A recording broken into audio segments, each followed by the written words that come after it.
So we're here with Keegan from Rooftop Coffee in Fernie. This isn't your first time in the game either. We had you back in season 7, but you're back again with another banger. So if you got 3 words that you could use to describe Rooftop, what words would you use? I would say inviting, conscientious. Like we kind of are very nitpicky about all the details that go into the coffee. And I don't know, just having a fun time. So the moment of truth, the coffee in this season, this beautiful Bolivian coffee. I picked it when I was in Bolivia last fall. I was, cupping dozens of coffees, and I love Java from Bolivia. And this one's super cool because it was also a washed Mossto process. It's similar to washed, but they add a bit more of like an extra fermentation step in there, I guess you could say. So that's why we were super pumped on it, super stoked that it was in this season of Leaderboard, because it has so many like Ethiopian kind of characteristics about it. So it's a good one for kind of like throwing people off.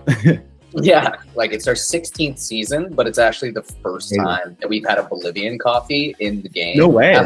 Here's how would you identify it based on visual cues, and then how would you identify it in the cup? The visual cues will help you find that it's a Java for sure. There's like a lot of really great photo libraries and stuff online. I think Alexander Mills did one. You can look up what Java actually looks like, and it's one of the more distinctive varieties. So that one would help you figure out that it's a Java alongside the flavor profile. So Java is an Ethiopian variety that's gained a lot of popularity in Latin America. So you see a lot of Javas grown in Bolivia, Peru, Colombia, even Guatemala, Mexico, but it's from Ethiopia. So it's got that like citric, floral, jasmine. So once you get the kind of floral and then you get the visual, that could kind of help you narrow down on Java. Narrowing in on the fact that it's from Bolivia, this one, it comes with familiarity with Bolivia Java specifically, in my opinion. So I find that Java from Bolivia and Java from this region of Bolivia is super creamy and milky. It reminds me of brown sugar milk tea. It's just like super creamy, super sweet, that kind of like sweet floral. I find you can only really get that out of Bolivia Java. So that's how I would narrow in on the fact that it's from Bolivia, but it's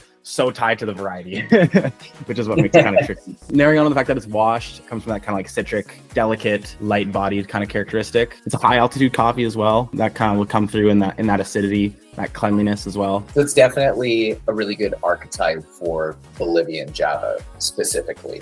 Mm-hmm.